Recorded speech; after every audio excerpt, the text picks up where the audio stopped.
एकनाथ शिंदेंचा पत्ता कट, अजित पवारांचा पण पत्ता कट आणि देवेंद्र फडणवीसांना मुख्यमंत्री करायचं हे ठरलेलं आहे. आता यांचं धाडस होईना झालं की देवेंद्र फडणवीस मुख्यमंत्री आमच्या ते जाहीर करायला. राज्याच्या अर्थमंत्र्यांना मुख्यमंत्री काही विचारत नाही. मुख्यमंत्र्यांनी 1500 रुपये 2100 रुपये करतो सांगितलं. आम्ही ज्यावेळी 3000 सांगितलं त्यावेळी 2100 रुपये करतो सांगितलं. त्यामुळे त्यांनी हा प्रश्न त्यांच्या मुख्यमंत्र्यांना विचारावा की कसं चालणार आहे. बटेंगे तो कटेंगे हे कोणी सांगितलं? योगी आदित्यनाथ आणि अमित शहाने सांगितलं. त्या योगी आदित्यनाथला माहीत नाही की त्यांचा निम्मा उत्तर प्रदेश महाराष्ट्रातून नोकऱ्या करतो. कोणाला काय झालंय? आणि मी ह्या सगळ्यांना सांगत होतो शरद पवार साहेबांना सोडायची चूक करू नका. आंबेगावच्या चौकात आंबेगावला येऊन शरद पवार सभा घेतील त्यावेळी माणसं काय म्हणतील? कागलच्या गैबी चौकात शरद पवार साहेब उभे राहिले आणि तुमच्या विरोधी भाषण केलं तर मुश्रीफ साहेब तुमचं काय होईल याचा विचार करा. मला सगळे सांगायचे तुम्ही वेडे आहात लोकसभेच्या आधी, तुम्ही शहाणे व्हा, लवकर जावा, तुमची पार्टी पूर्ण संपणार आहे. मी तेही मान्य केलं. पार्टी संपली तर संपली, घरात बसू. एवढं काय रोज मंत्री व्हायला पाहिजे असं थोडी लिहिलेलं आहे कुठं. त्यामुळे मी हे ठरवलेलं काय होईल ते होईल.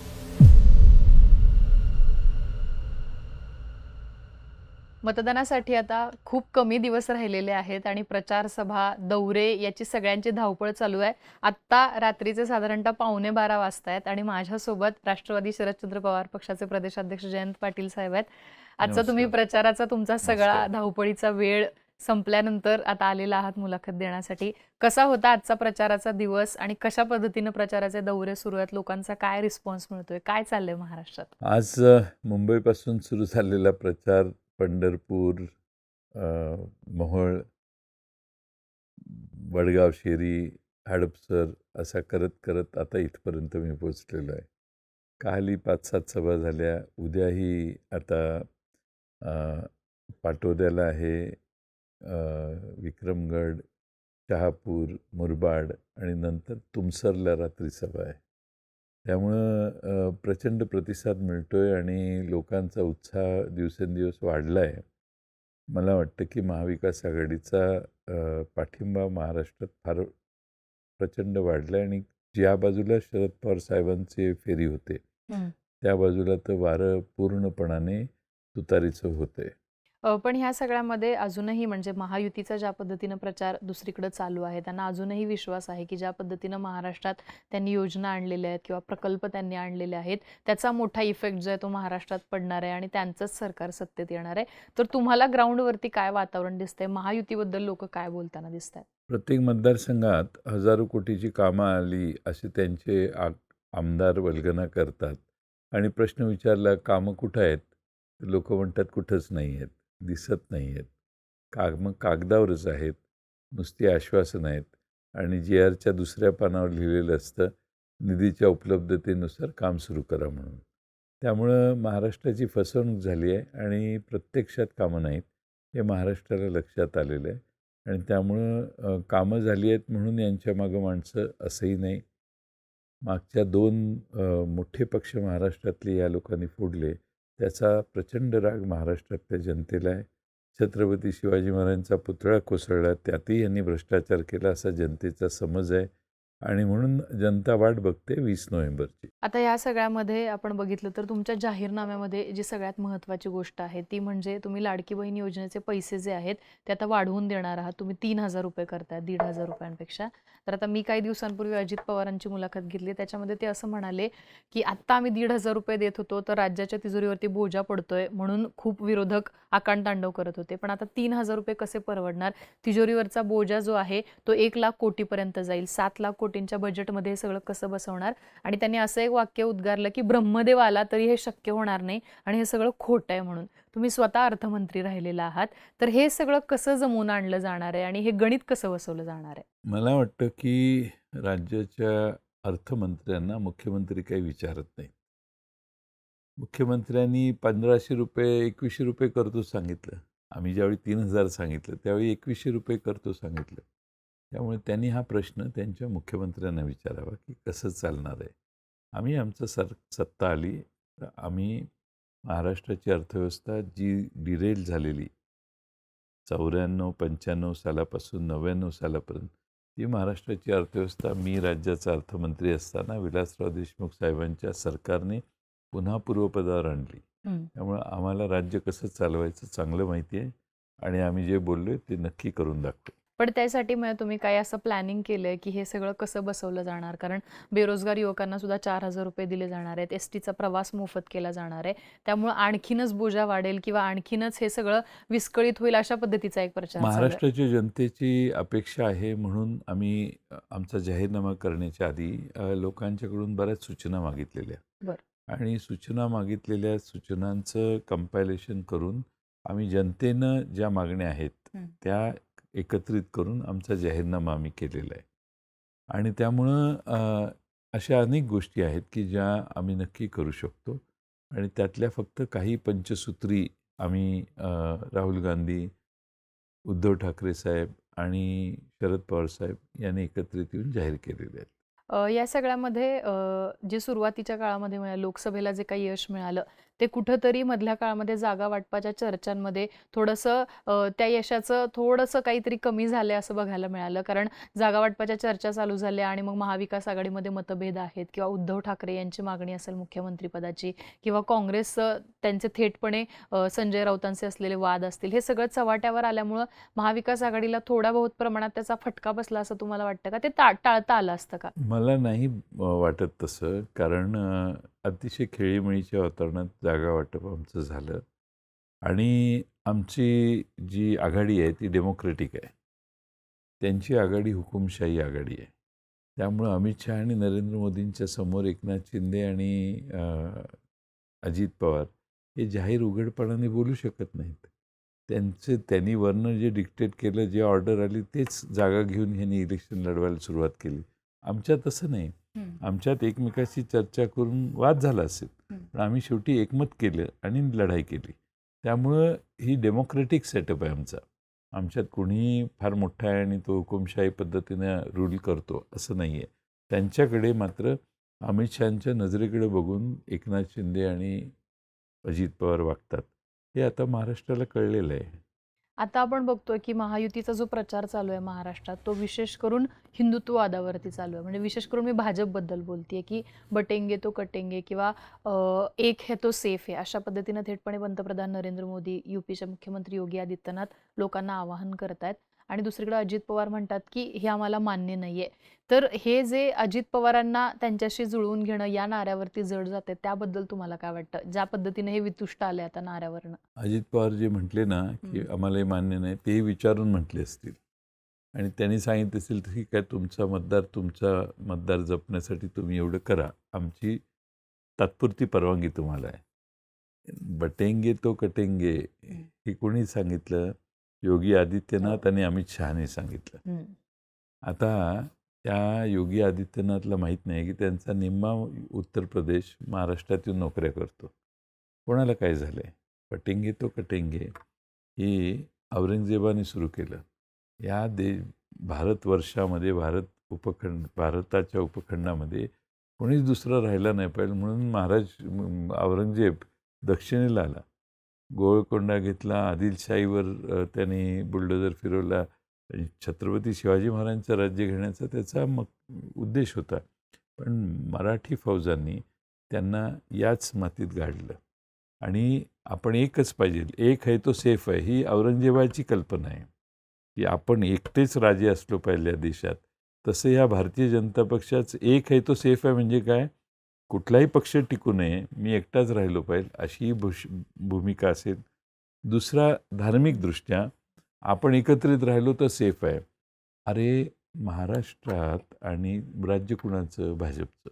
दिल्लीला राज्य कुणाचं? भारतीय जनता पक्षाचं.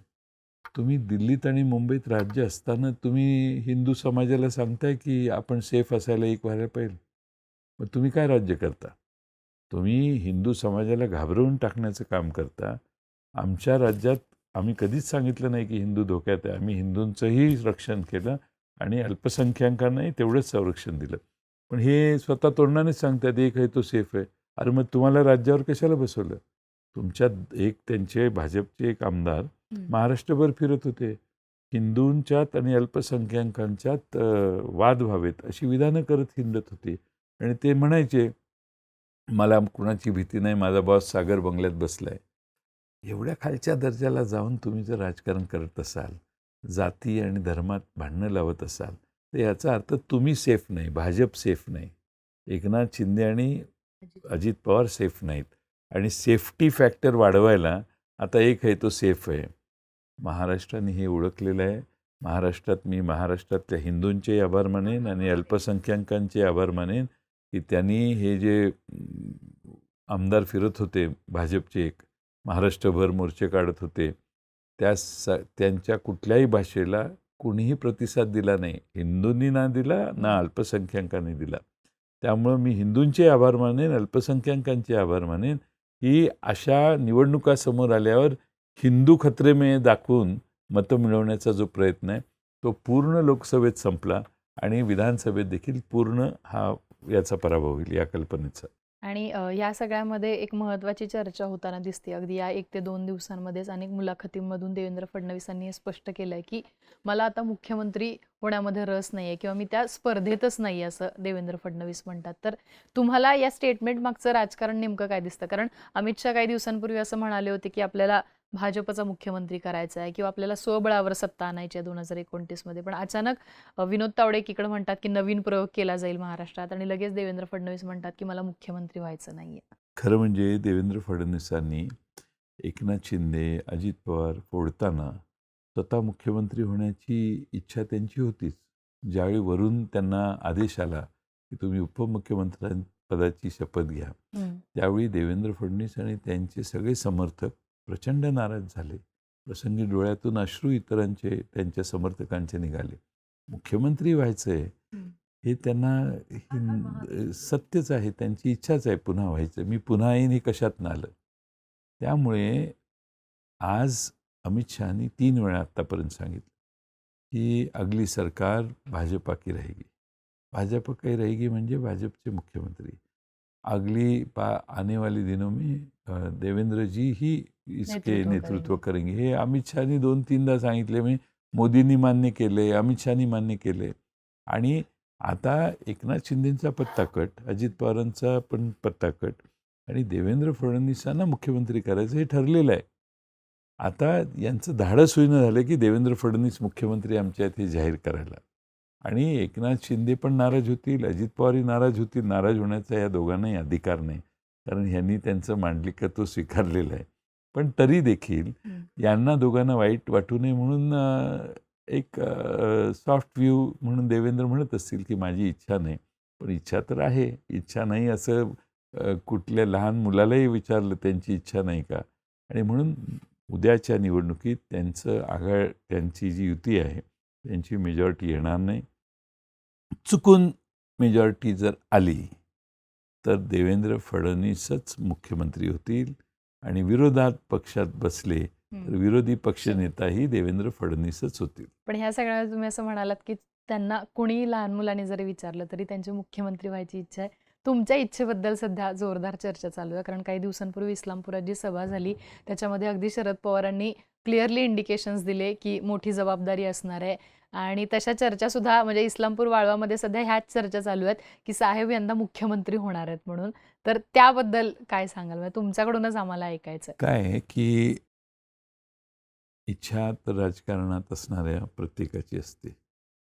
मला 7 वेळा मी निवडून आलो आहे. ही 8वी वेळ असेल.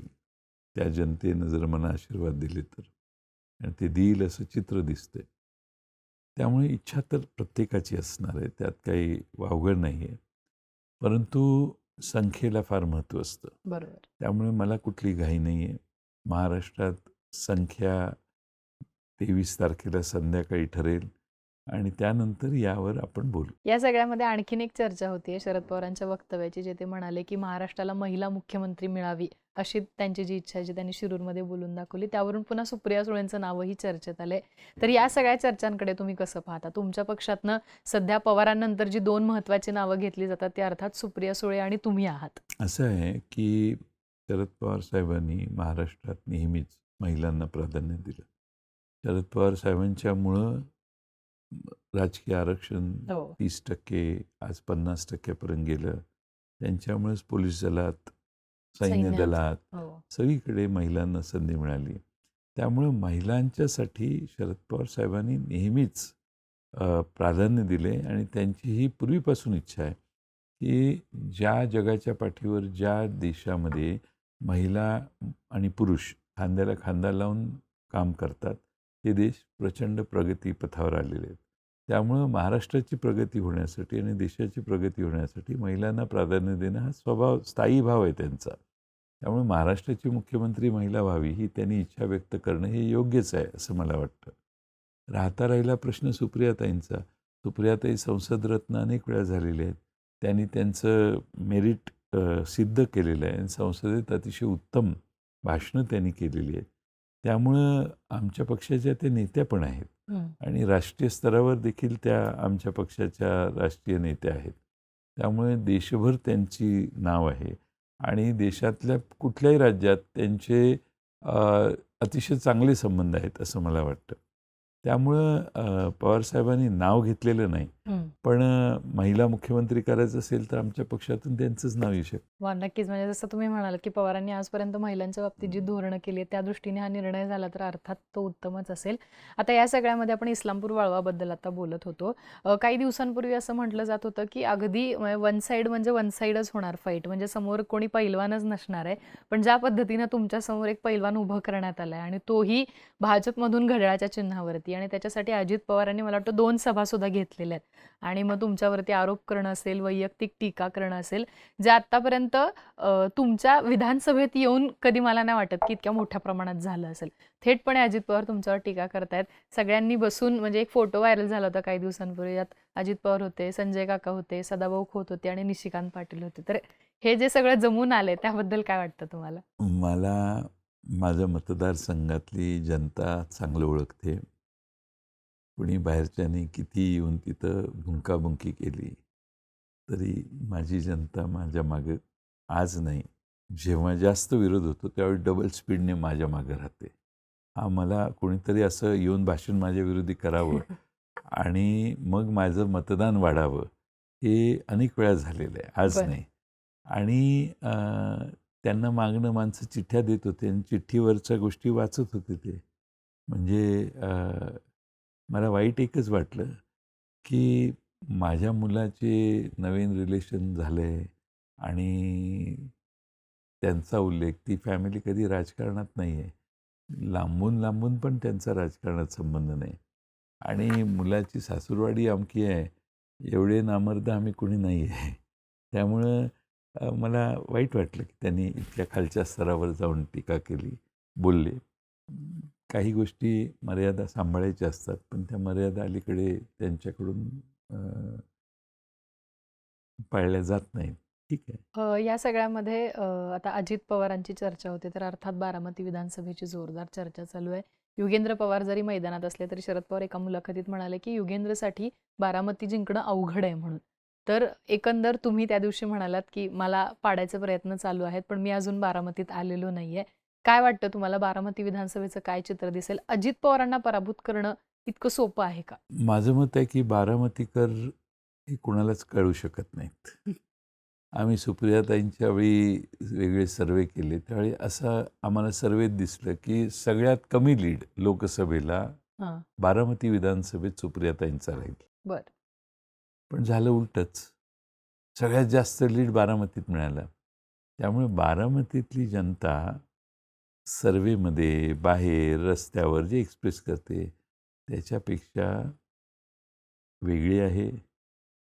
फार बारामतीची जनता पवारसाहेबांच्यावर प्रचंड प्रेम करते आणि बारामतीला पवारसाहेबांच्या स्वभावाचा एक सवय आहे. हं. मी नेहमी अजित पवारांना, सुप्रियाताईंना सांगायचो, की पवारसाहेबांचा जो स्वभाव आहे, त्याच्या 180 डिग्रीमध्ये यांचा स्वभाव अजित आहे. पवार. त्यामुळे पवारसाहेबांची नम्रता, समजून घेणं, याच्यामुळे त्या मतदारसंघातच नाही तर पुणे जिल्ह्यावर आणि आसपासच्या जिल्ह्यांवर पवारसाहेबांच्या व्यक्तिमत्त्वाचा एक वेगळा ठसा आहे. पवारसाहेबांनी आयुष्यभर त्या बारामती मतदारसंघात त्या माणसांना तळहाताच्या फोडाप्रमाणे जपले. ही जबाबदारी अजित पवारांच्यावर सोपवलेली होती. पण सगळ्या महाराष्ट्रात बारामतीकरांना माहिती आहे की आपली कामं शरद पवारांच्या आशीर्वादानं होत आहेत. त्यामुळं मला वाटतं की बारामतीचा निकाल वेगळा असू शकतो. पण ह्या सगळ्या म्हणजे म्हणजे दादा अनेक ठिकाणी बोलतात, आमच्या बोलबिडूवरती पण बोलताना म्हणाले की आता त्यांनी शरद पवारांना खुश केलंय बारामतीकरांनी, आता मला खुश केलं पाहिजे बारामतीकरांनी. अशी त्यांची अपेक्षा आहे. पण शरद पवार साहेबांना साथ देणे हे बारामतीकर कधी सोडतील असं मला वाटत नाही. आणि युगेंद्र हा नवा चेहरा बारामतीत शरद पवार साहेबांनी दिलेला आहे आणि समजणे वालों को इशारा काफी है. फक्त अजित पवारांच्याच विरोधात उमेदवार उभा केलेला नाहीये, तर जे जे सोडून गेलेले त्या महत्त्वाच्या नेत्यांच्या विरोधात तितकाच तगडा उमेदवार मैदानात आणलेला आहे. 2-3 दिवस झाले शरद पवारांचं एक आक्रमक रूप बघायला मिळाले महाराष्ट्राला. म्हणजे आंबेगावात थेटपणे वळसे पाटलांना 100% पराभूत करा असं म्हणाले पवार. त्याच पद्धतीनं आज कोल्हापुरात सुद्धा त्यांनी हसन मुश्रीफांना पाडा असं थेटपणे पवारांनी आवाहन केलेल्या लोकांना. असे शरद पवार तुम्ही याच्या आधी कधी बघितले होतेत का, इतका त्यांचा आक्रमकपणा, आणि हे कशा पद्धतीनं म्हणजे करतील असं तुम्हाला वाटतं? असं आहे की ज्यांना वाढवलं, ज्यांना 1-2 वर्ष नाही 18 वर्ष राज्याच्या मंत्रिमंडळात काम करायची संधी दिली, त्यांनी शरद पवार साहेबांची गद्दारी केली, त्यांनी शरद पवार साहेबांना फसवलं. आणि आज प्रसंग आल्यावर पवारसाहेबांच्या समोरही उभे राहिलेत विरोधात. आणि त्यामुळं कोणत्याही स्वाभिमानी नेत्याला, स्वाभिमानी कार्यकर्त्याला याचा राग येणारच. आणि तत्त्व सोडून आम्ही बहुजन समाजाचा विकासाचा आग्रह धरतोय आणि त्यांनी जातीवादी शक्तींच्या बाजूला जाऊन उभे राहिलेले आहेत. का तर यांच्या मागे अनेक चौकशा चालू आहेत म्हणून. चौकशा चालू आहेत म्हणून तुम्ही पक्ष बदलला, चौकशा चालू आहेत म्हणून तुम्ही पवारसाहेबांना सोडलं, चौकशा चालू आहेत म्हणून तुम्ही पवारसाहेबांना फसवलं आणि जाऊन सत्तेत एकदम बसला. मी एक समजू शकतो, चौकशा चालू आहेत म्हणून तिकडे गेला पण सत्ता स्वीकारली नाही. असं काहीतरी मध्यम मार्ग काढायला पाहिजे होता. त्यामुळं पवारसाहेबांच्या शी ज्या पद्धतीने हे वागलेत, त्यामुळे त्यांच्या मतदारसंघातल्या लोकांना प्रचंड याबद्दल संताप आहे आणि त्याचा परिणाम दिसेल. या सगळ्यामध्ये आणखी एक चर्चा 2 दिवसांपासून सुरू आहे, ती म्हणजे अदानींच्या भेटी संदर्भातली. 2019ला जो सकाळी शपथविधी झाला होता त्याच्यामध्ये अजित पवार असं म्हणाले की त्याच्या आधी एक बैठक झालेली होती, त्या बैठकीला अदानी होते. त्याच्यानंतर ते म्हणाले की नव्हते म्हणून. इकडे देवेंद्र फडणवीस म्हणाले की अदानी नव्हते पण शरद पवारांच्या संदर्भात ते एक बैठक झालेली होती. पवारांनी सुद्धा मान्य केले की तशा पद्धतीची बैठक झाली होती. तर ह्या सगळ्या घडामोडी त्यावेळी खरंच घडल्या होत्या का? तुम्ही त्यावेळेस त्या सगळ्या घटनांच्या साक्षीदार आहात का? आणि आता त्याचा काही परिणाम होईल का, ज्या पद्धतीने निवडणुकीच्या तोंडावर सगळ्या या चर्चा पुन्हा ओपन केल्या जात आहेत? मला वाटत नाही की अशा काही बैठका झाल्या. मी तर नव्हतो अशा बैठकीत आणि मी महाराष्ट्राचा पक्षाचा अध्यक्ष होतो. हो. त्यामुळं एवढं गांभीर्याने जर असतं तर पवारसाहेबांनी मला नक्की सांगितलं असतं की अशा बैठकीला तुम्ही या. त्यामुळे मला वाटत नाही की अशा बैठका झाल्या. पण पवारसाहेबांनीच सांगितलेलं आहे की अशी बैठक झाली आणि त्या बैठकीत अडाणी होते. अजित पवार म्हटले अडाणी होते, नंतर म्हटले अडाणी नव्हते. पण पवारसाहेबांनी आपल्या मुलाखतीत कुठेतरी सांगितलं की ते होते म्हणून. पण त्यांचा काही राजकीय संबंध नव्हता असं त्यांचं म्हणणं आहे. पण ह्या सगळ्याचा ज्या पद्धतीने म्हणजे आता मला हे हे कळत गौप्यस्फोट नाही होत आहे. की तुमचे हे उद्योग किती वर्ष चालू होते. म्हणजे जेव्हापासून तुमच्या डोक्यावर टांगती तलवार वेगळ्या चौकशांची झाली तेव्हापासून तुम्ही तिकडे जायचा किती प्रयत्न करत होता. हे महाराष्ट्राचं नशीब आहे की शरद पवार साहेबांनी ही भूमिका कधी मान्य केली नाही आणि पवारसाहेब सगळे गेले तर चालतील पण मी इथं येणार नाही तिकडं आणि मी ठामपणाने इकडं राहणार, ही पवारसाहेबांनी भूमिका घेतली. म्हणून आज महाराष्ट्रात सगळी तरुणाई पवारसाहेबांच्या मागे आहे आणि महाराष्ट्र हा लढणाऱ्यांच्या मागे उभं राहणारं राज्य आहे. हे राष्ट्र महाराष्ट्र आहे ते लढणाऱ्यांचं आहे. त्यामुळे लढणाऱ्यांच्या मागे महाराष्ट्र उभा राहील. या सगळ्यामध्ये ती एक चर्चा सातत्याने होत होती, ती म्हणजे तुमच्या भाजपमध्ये जाण्याची किंवा तुमच्या अजित पवारांच्या सोबत जाण्याची, तुमच्यासाठी एक मंत्रिपद रिकामं ठेवलंय वगैरे अशी. पण हे सगळे ज्येष्ठ नेते जात असताना सुद्धा तुम्ही शरद पवारांसोबत नेमके का थांबला होतात आणि त्याच्यामुळं कुठंतरी या सगळ्या घडामोडींचा तुम्हाला एक प्रकारे फायदा झाला असंही आता बोललं जातं. म्हणजे सातत्याने सगळ्यांच्या रडारवर तुम्ही आहात आता. 2 गोष्टी आहेत. एक म्हणजे शरद पवार साहेबांनीच आम्हाला वाढवलं.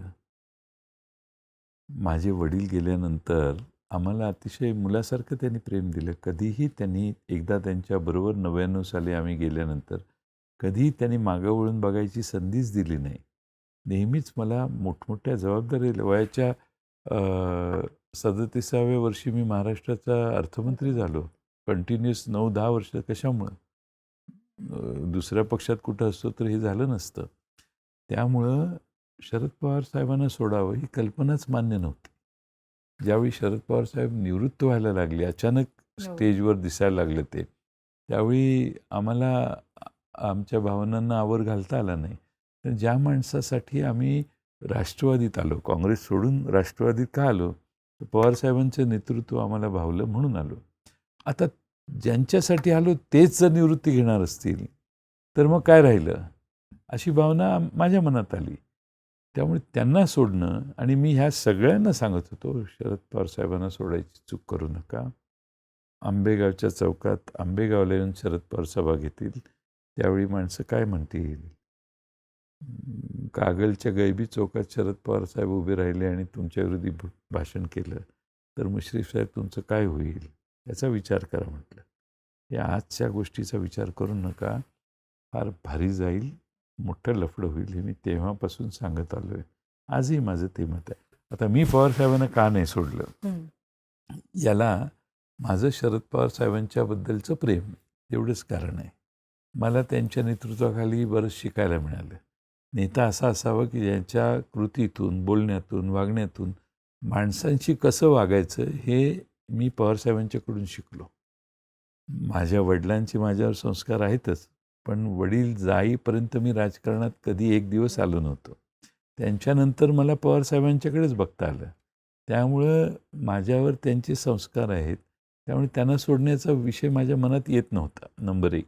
त्यांचं माझ्यावर प्रेम आहे का नाही हे मला फार मटेरियलिस्टिक वाटत नव्हतं. ठीक आहे, काय त्यांचं कमी जास्त होऊ शकतं. पण मला वाटत नव्हतं की त्यांच्या पासून आपण लांब राहावं. आता सगळे गेले.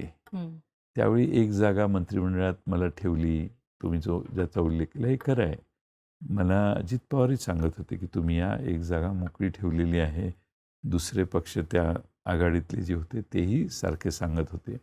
पण माझ्या मनात कधी हे आलं नाही, कारण मला ते ॲक्सेप्टच होत नव्हतं की पवार साहेबांना सोडणं योग्य आहे. त्यामुळं मी त्या मार्गानं गेलो नाही. आणि मला सगळे सांगायचे, तुम्ही वेडे आहात लोकसभेच्या आधी. तुम्ही शहाणे व्हा, लवकर जावा, तुमची पार्टी पूर्ण संपणार आहे. मी तेही मान्य केलं. पार्टी संपली तर संपली, घरात बसू. एवढं काय रोज मंत्री व्हायला पाहिजे असं थोडी लिहिलेलं आहे कुठं. त्यामुळे मी हे ठरवलेलं काय होईल ते होईल. मला महाराष्ट्रातल्या जनतेचे आभार मानले पाहिजेत की 10 खासदारात 9 थोड्या मतांनी पडला, पण जवळपास 9 ठिकाणी आम्हाला यश मिळालं. हे देशामध्ये कुठल्याही एवढा स्ट्राईक रेट कुठल्याही पक्षाचा नाही. का आला? माझ्यामुळे नाही आला, शरद पवार साहेबांच्यामुळे आला. महाराष्ट्रातली जनता त्यांच्यावर प्रेमच तेवढं करते. आजही तुम्ही महाराष्ट्रात विधानसभेच्या निमित्तानं पवारसाहेब फिरतायत. आत्ता कराडला साहेब 10 नंतर पोचणार होते. त्यांनी व्हिडिओवर त्यांचं भाषण केलं आणि सांगितलं मी येतोय, पोचतोय थोड्या वेळात. 20,000-25,000 माणसं थांबलेली त्यांच्या आगमनासाठी. एवढं प्रेम महाराष्ट्रात कुठल्याही नेत्याला देशात कुठं मिळालं नसेल. आणि वय वर्ष 84. मला हे सांगायचे जाताना त्यांची किती वर्ष राहिले आहेत. अरे कितीही वर्ष राहिले तरी आपला वडील आहे. वडिलाचे शेवटचे दिवस आता फार कमी राहिलेत, म्हणून वडिलाला थोडी सोडतो आपण. त्यामुळं आम्ही त्यांच्या मागे राहिलो. राजकारणात चांगलं होईल, वाईट होईल, चिंता करायची नाही. मी इतके वर्ष मला जनतेनं कायम निवडून दिलं. त्या जनतेचाही माझ्यावर विश्वास आहे. आणि मला आज आनंद आहे की शरद पवार साहेबांच्यासारखा एक देशातला मोठा नेता आज माझ्यावर विश्वास ठेवू शकतो. या सगळ्यामध्ये जेव्हा शरद पवारांची मी मुलाखत घेतली तेव्हा मी त्यांना विचारलं की कधी भविष्यामध्ये अजित पवारांना तुम्ही सोबत घ्याल का किंवा त्यांना ज्या पद्धतीनं त्यांना माफ कराल का? तर त्यांचं असं म्हणणं होतं की त्यांना विरोध नाहीये, त्यांनी जी भूमिका घेतली आहे त्याचा मला विरोध आहे. त्यामुळं जर भूमिका त्यांनी तशी घेतली असेल तर त्याला विरोध हा राहणारच आहे, पण भूमिका नसेल तर अडवणूक केली जाणार नाही कोणाची. तर त्यांच्या ह्या वाक्यांमधून कुठेतरी असंही बोललं गेलं की बाबा अजित पवारांसाठी शरद पवार अजूनही सॉफ्ट कॉर्नर ठेवून आहेत का? किंवा भविष्य काळामध्ये या लोकांनी जर भूमिका बदलली तर त्यांना सोबत घेतील का? तुम्हाला काय वाटतं? या सगळ्यात आधी घडणार आहे ते 20 नोव्हेंबरला निवडणूक घडणार आहे आणि त्यावेळी अजित पवारांना पराभूत करण्यासाठी युगेंद्र पवार यांना पवारसाहेबांनी उभं केलेलं आहे आणि एकावेळी दोन्ही बाजूला खेळायची पवारसाहेबांची सवय नाही. ते पूर्ण ताकदीने युगेंद्र पवारांच्या मागे आहेत आणि त्यामुळं तो निर्णय जो होईल तो होईल. त्यानंतर कोणाला उपरती आली तर शेवटी बेरजेचं राजकारण असतं. पण मला वाटतं की अजित पवार आणि त्यांचे सगळे मित्र हे जोपर्यंत दिल्ली मोदी आणि शहांच्या हातात आहे तोपर्यंत त्यांच्यापासून लांब जाऊ शकत नाही. यांचं धाडस नाही होणार. त्यांच्या डोक्यावर चौकशीच्या तलवारी टांगत्या आहेत. त्यामुळे ते त्यांना सोडणार नाहीत. त्यामुळे महाराष्ट्राने अशी अपेक्षा करू नये की ते इकडं जातील तिकडं, काही नाही. ते त्यांना सोडू शकत नाही. जोपर्यंत चंद्राबाबू नायडू आणि नितीश कुमार ज्या दिवशी त्यांचा पाठिंबा काढून घेतील ना त्या दुसऱ्या दिवशी यांची खटपट चालू होईल. तोपर्यंत नाही होणार. पण अजित पवार मागे असं म्हणाले होते की काही लोक असे आहेत जे मी आणि शरद पवार एकत्र येऊ नये किंवा आमचं कधी पटू नये याच्यासाठी प्रयत्न करतात आणि त्यामध्ये अप्रत्यक्षपणे तुमच्यावरती किंवा रोहित पवार यांच्यावरती त्यांचा रोख होता. मी काय सांगितलं होतं का तिकडे जावं म्हणून? तुम्हीच त्यांना सोडलं. आम्ही काय तुम्हाला ढकललं का? तुम्ही जाऊ नका म्हणून देखील तुम्ही गेला. त्यावेळी जयंत पाटलाचा काय रोल होता? रोहित पवारांचा काय रोल होता? काही रोल नव्हता. तुम्हीच शरद पवार साहेबांना सोडलं आणि तुम्ही एका घरातले, त्यामुळे तुमच्या दोघांच्यात अंतर करावं. मी महाराष्ट्राचा अध्यक्ष पक्षाचा असताना मी त्या दोघात भांडणं लावण्याचा कधी उद्योग नाही केला. त्यांचं यांना आणि ह्यांचं त्यांना जाऊन सांगणं, कारण त्यांचं घर एक राहावं आणि आमचा पक्ष बळकट व्हावा हीच माझी भूमिका होती. आता अचानक हे चौकशी आणि ते 70,000 कोटीचा घोटाळ्याचा आरोप मोदी साहेबांनी केला. त्यानंतर त्या घटना घडल्या. पण या सगळ्यामध्ये म्हणजे काय वाटतं तुम्हाला की त्यांचे आता किती आमदार निवडून येतील? साधारणतः ते 55 जागा लढवतात आणि त्यांचं असं म्हणणं आहे की शरद पवारांनी जी ट्रिक वापरली होती स्ट्राईक रेटची तशीच आता आमची राहणार आहे की कमी जागा आम्ही लढवतो, आमच्या जास्त जागा निवडून येतील, आम्ही फोकस जास्त जागांवर करतो तेवढ्याच. कमी जागा लढण्याचं कारण एक्सप्लेनेशन हे ते देत आहेत. त्यांना जागाच कमी मिळाल्या. त्यांची त्या युतीमध्ये जी क्षमता होती त्या क्षमतेनं त्यांना जागा मिळाल्या आणि ते जेवढे आमदार घेऊन गेलेले ते बहुतेक जागा त्यांना देण्याचं काम केलं आहे. काही ठिकाणी त्यांनी उमेदवार आपल्या पक्षात घेऊन उभे केले, तर उमेदवारही नव्हते. अशी काही ठिकाणी परिस्थिती असेल त्यांची, मला माहीत नाही काय. पण आता बघू किती निवडून येत आहेत त्यांचे ते. सांगली जिल्ह्याचा जर आपण विचार केला तर काही दिवसांपूर्वी सांगली जिल्ह्यामध्ये म्हणजे जसं मी म्हणाले की सगळ्या जागांवरती कुठेतरी महाविकास आघाडी पुढे चालली होती, पण आता काही जागा त्यांनी रेसमध्ये आणायचा प्रयत्न केला. म्हणजे तासगावमध्ये सुद्धा संजय काकांचं आव्हान उभं केलंय किंवा मिरजेत सुद्धा फार काही तगडा उमेदवार महाविकास आघाडीकडून नाहीये. सांगलीमध्ये सुद्धा तशी परिस्थिती नाहीये. आपण बघतोय की सांगलीमध्ये तर महाविकास आघाडीमध्येच पक्षांतर्गत फूट झालेली आहे. तर या सगळ्यामध्ये कुठेतरी महाविकास आघाडीला अजून स्ट्रॉंगपणे सांगली जिल्ह्यामध्ये आपली एक व्यूहरचना आखता आली असते असं नाही वाटत किंवा भाजपने आणि महायुतीने जागा रेसमध्ये आणण्याचं काम केलं गेल्या काही दिवसात?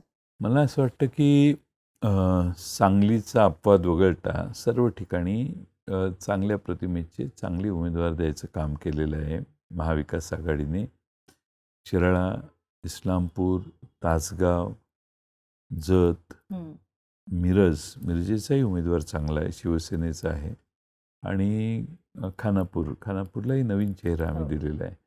आणि सांगलीमध्ये काँग्रेस अंतर्गत बंडखोरी झालेली आहे. ती झाली नसती तर 100% तिथं भाजपचा पराभव अटळ होता. आजही काँग्रेसचा उमेदवार त्या ठिकाणी चांगली लढत देतोय आणि त्या शहराचं वैशिष्ट्य आहे. त्या वैशिष्ट्याप्रमाणे शहर वागलं तर कदाचित काँग्रेसचा उमेदवार तिथं विजयी झालेला दिसेल. सगळ्यात अगदी शेवटाले ते काय चित्र दिसतंय तुम्हाला 20 तारखेनंतर मतदान ज्या दिवशी होईल त्यानंतर 23 तारखेला काय निकाल आपल्याला दिसू शकेल? महाविकास आघाडी नेमकी किती जागांपर्यंत आणि तुतारीच्या चिन्हावरती नेमके किती उमेदवार निवडून आलेले तुम्हाला बघायला मिळतील? काय सांगतं महाराष्ट्रातलं वातावरण? महाविकास आघाडी आमची अपेक्षा आहे की 165-175च्या दरम्यान कुठेतरी राहील आणि तिन्ही पक्ष आमचे जवळपास सारख्या संख्येनं निवडून येतील असं आम्हाला विश्वास आहे. जवळपास 5-6 मागं पुढं. पण चांगली निवडणूक महाराष्ट्रात महाविकास आघाडीतर्फे होते. आमच्याकडे साम दाम दंडभेद आमचे विरोधक वापरतायत. प्रचंड पैसे खर्च या निवडणुकीत काही लोक करतायत. एकेका मतदारसंघात 10-10, 15-15, 20-20 कोटी रुपये खर्च होत आहेत असं मी ऐकलं.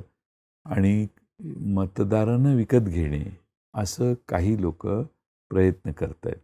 महाराष्ट्र हा छत्रपती शिवाजी महाराजांचा महाराष्ट्र आहे, स्वाभिमानी महाराष्ट्र आहे. महाराष्ट्र कधीही असल्या गोष्टींना भीक घालणार नाही. महाराष्ट्राचं स्वाभिमानी मतदार आपलं मत विकणार नाही. आणि महाराष्ट्राला लाचार करण्याचं काम ही लोक जर करत असतील कोणी महाराष्ट्रात, तर त्यांना महाराष्ट्राचा स्वाभिमानी मतदार नक्कीच चांगलं उत्तर देईल. आणि महाविकास आघाडी लोकसभेत तर किती खर्च समोरून झाला, तरी देखील 31 ठिकाणी आमचा विजय झाला. तशीच परिस्थिती महाराष्ट्रात यावेळी होईल असं आम्हाला वाटतं. नक्कीच सर, तुमचे खूप खूप धन्यवाद. इतक्या धावपळीच्या सगळ्या ह्याच्यामध्ये तुम्ही वेळ दिलात आम्हाला. तर या ठिकाणी आपण बघितलं बोलबिडू चर्चामध्ये आपण जयंत पाटील यांच्याशी गप्पा मारल्या. त्यांनी राज्यामध्ये तुतारीसोबतच महाविकास आघाडीला सुद्धा चांगलं यश मिळेल अशी अपेक्षा व्यक्त केली आहे. आणि आता या सगळ्यामध्ये 20 तारखेला मतदान कसं होतं, 23 तारखेचा निकाल महाराष्ट्राच्या राजकारणात नेमके कोणते भूकंप घडवतो हे पाहणं महत्त्वाचं असेल. ही मुलाखत तुम्हाला कशी वाटली आम्हाला कमेंट बॉक्समध्ये प्रतिक्रिया लिहून नक्की कळवा आणि बोलबिडूच्या यूट्यूब चॅनलला नक्की सबस्क्राईब करा.